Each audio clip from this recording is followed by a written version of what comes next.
Some people seem to use the word capitalism and the word market or free market as synonymous. This is a mistake. It's not a question of interpretation. That's just wrong, and let me explain.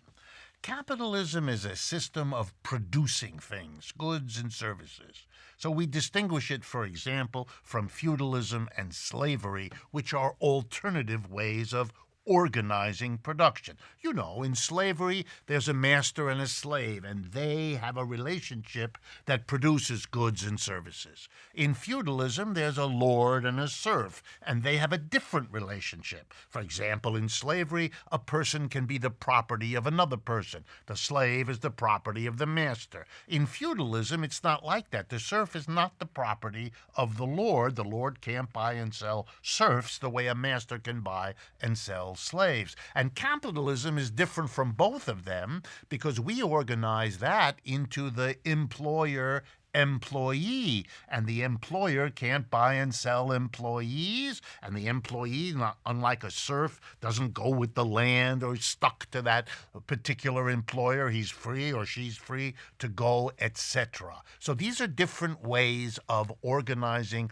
production. Market is something else. A market is a system of distribution.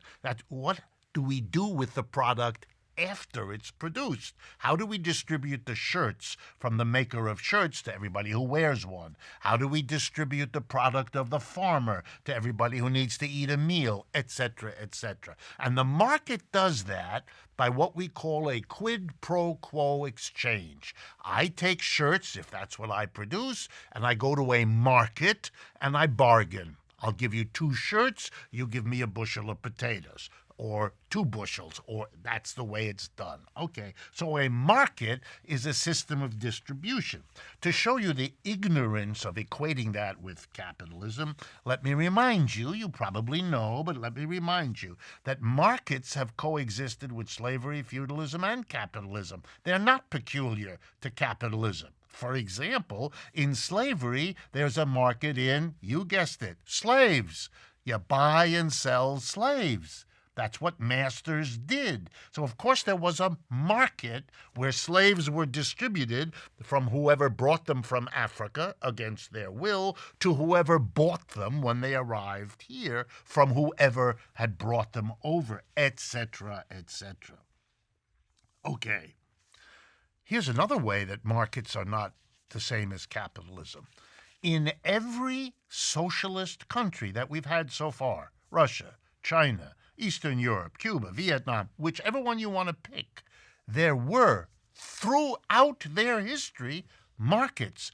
Lots of stuff was distributed by means of market exchanges. If you study any of those economies, the notion that actually existing socialism was not market is just ignorance.